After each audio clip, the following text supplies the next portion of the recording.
राधे कृष्ण, जय जय श्रीकृष्ण. आज मी तुम्हाला भगवद्गीतेतील 6वा अध्याय ध्यानयोग सांगणार आहे. भगवान श्रीकृष्ण म्हणाले, जो पुरुष कर्मफळाचा आश्रय न घेता कर्तव्य कर्म करतो तो संन्याशी व योगी होय. आणि केवळ अग्नीचा त्याग करणारा संन्याशी नव्हे, तसेच केवळ क्रियांचा त्याग करणारा योगी नव्हे. हे पांडवा, ज्याला संन्यास अशी म्हणतात तोच योग आहे असे तू समज. कारण संकल्पांचा त्याग न करणारा कोणीही पुरुष योगी होत नाही. योगावर आरूढ होण्याची इच्छा करणाऱ्या मननशील पुरुषाला योगाची प्राप्ती होण्यासाठी निष्काम कर्म करणे हाच हेतू सांगितला आहे. आणि योगारूढ झाल्यावर ज्या योगारूढ पुरुषाचा जो सर्व संकल्पांचा अभाव असतो तोच कल्याणाला कारण सांगितलं आहे. ज्यावेळी इंद्रियांच्या भोगात आणि कर्मातही पुरुष आसक्त होत नाही त्यावेळी सर्व संकल्पांचा त्याग करणाऱ्या पुरुषाला योगारूढ म्हटले जाते. स्वतःचा संसार समुद्रातून उद्धार करून घ्यावा आणि स्वतःला अधोगतीला जाऊ देऊ नये. कारण हा मनुष्य स्वतःचा मित्र आहे आणि स्वतःचा शत्रू आहे.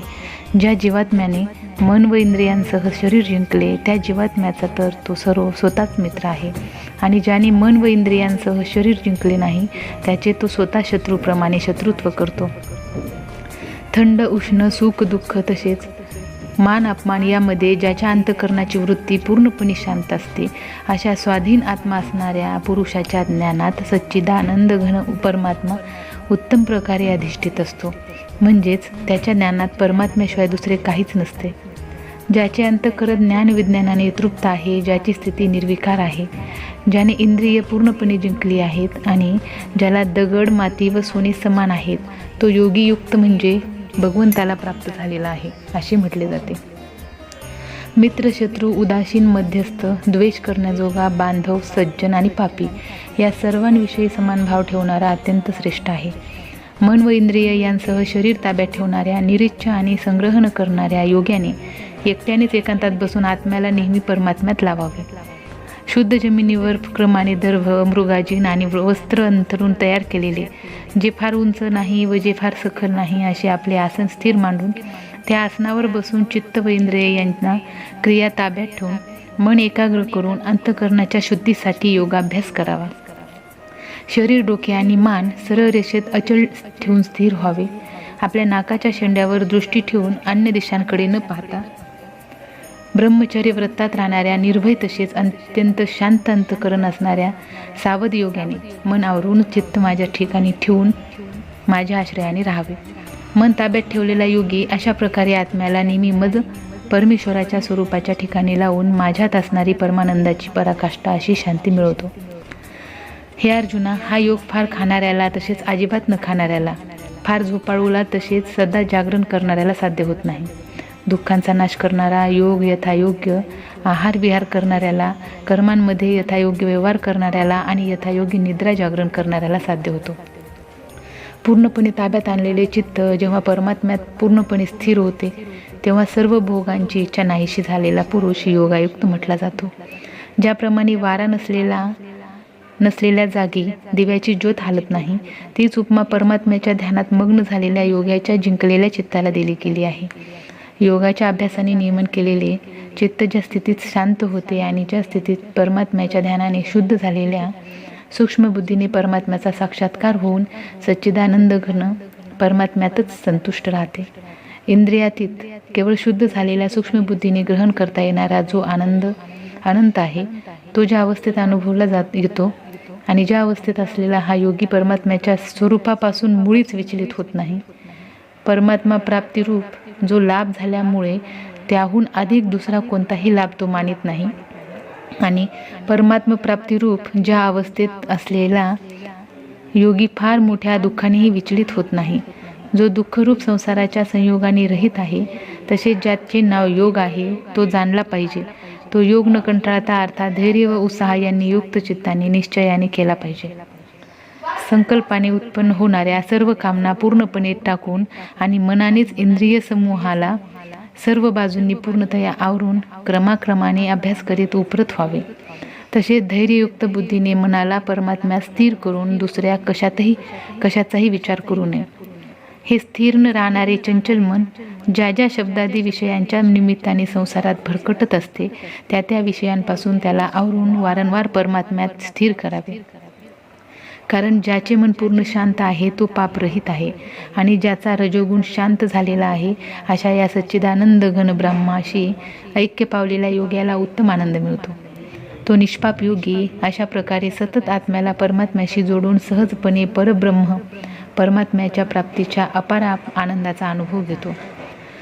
ज्याचा आत्मा सर्वव्यापी अनंत चैतन्यात ऐक्यस्थितीरूप योग्याने युक्त असून जो सर्वांना समभावाने पाहणारा आहे असा योगी आत्मा सर्व सजीव मात्रात स्थिर व सजीव मात्र आत्म्यात कल्पिलेले पाहतो. जो पुरुष सर्व सजीवांमध्ये सर्वांचा आत्मा असलेल्या मला वासुदेवालाच व्यापक अशी पाहतो आणि सर्व सजीवांमध्ये मज वासुदेवास पाहतो त्याला मी अदृश्य दिसत नाही आणि मला तो अदृश्य असत नाही. जो पुरुष ऐक्य भावाला प्राप्त होऊन सर्व सजीव मात्राला आत्मरूपाने असलेल्या मला सच्चिदानंद घन वासुदेवाला भजतो तो योगी सर्व प्रकारचे व्यवहार करत असला तरी त्याचे सर्व व्यवहार माझ्यातच होत असतात.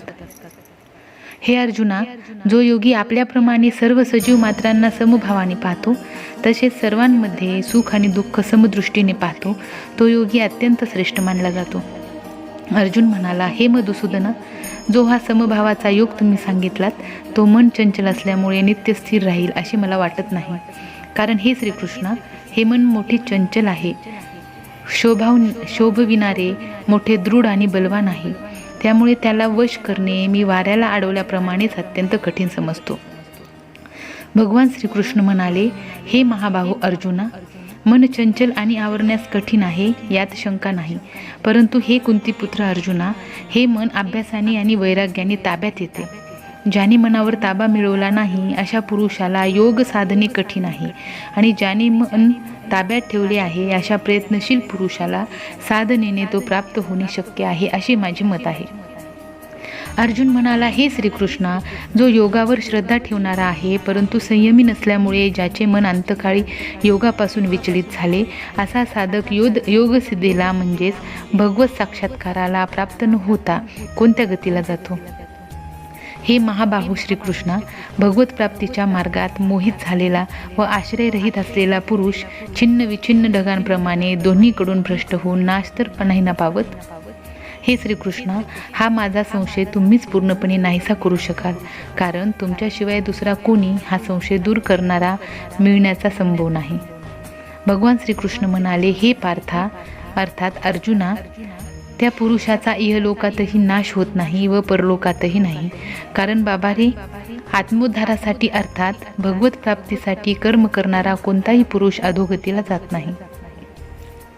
योगभ्रष्ट पुरुष पुण्यवानांना मिळणाऱ्या लोकांना अर्थात स्वर्गादी उत्तम लोकांना जाऊन तेथे पुष्कळ वर्षे राहून नंतर शुद्ध आचरण असणाऱ्या श्रीमंताच्या घरात किंवा वैराग्यशील पुरुष त्या लोकात न जाता ज्ञानी योग्यांच्या कुळात जन्म घेतो. परंतु या प्रकारचा जो हा जन्म आहे तो या जगात निसंशयपणे अत्यंत दुर्मिळ आहे. तेथे त्या पहिल्या शरीरात संग्रह केलेल्या बुद्धिसंयोगाला म्हणजेच समत्व बुद्धीला योगाच्या संस्कारांना अनायासे प्राप्त होतो आणि हे कुरुवंशी अर्जुना, त्याच्या प्रभावाने तो पुन्हा परमात्म प्राप्तिरूप सिद्धीसाठी पूर्वीपेक्षाही अधिक प्रयत्न करतो. तो श्रीमंताच्या घरात जन्म घेणारा योगभ्रष्ट पराधीन असला तरी त्या पहिल्या जन्मीच्या अभ्यासामुळेच निसंशयपणे भगवंताकडे आकर्षिला जातो. तसेच समबुद्धिरूप योगाचा जिज्ञासू देखील वेदाने सांगितलेला सकाम कर्माच्या फळांना ओलांडून जातो. परंतु प्रयत्नपूर्वक अभ्यास करणारा योगी तर मागील अनेक जन्मांच्या संस्कारांच्या जोरावर याच जन्मात पूर्ण सिद्धी मिळवून सर्व पापांपासून मुक्त होऊन तत्काळ परमगतीला प्राप्त होतो. तपस्वी लोकांपेक्षा योगी श्रेष्ठ आहे. शास्त्रज्ञानी पुरुषांपेक्षा सुद्धा श्रेष्ठ मानला गेला आहे आणि सकाम कर्मे करणाऱ्या माणसापेक्षा सुद्धा योगी श्रेष्ठ आहे. म्हणून हे अर्जुना, तू योगी हो. सर्व योग्यांच्या मध्ये सुद्धा जो श्रद्धावान योगी माझ्या ठिकाणी लावलेल्या अंतरात्म्याने मला निरंतर भजतो तो योगी मला परमश्रेष्ठ म्हणून मान्य आहे. या ठिकाणी अध्याय 6 संपला आहे. तर भगवद्गीतेतील अध्याय 6 तुम्हाला कसा वाटला कमेंट बॉक्समध्ये कमेंट लिहून नक्की मला कळवा. आणि ज्यांनी माझ्या चॅनलला सबस्क्राईब केलं नाही त्यांनी माझ्या चॅनलला सबस्क्राईब करा. तोपर्यंत राधे कृष्ण. जय जय श्रीकृष्ण.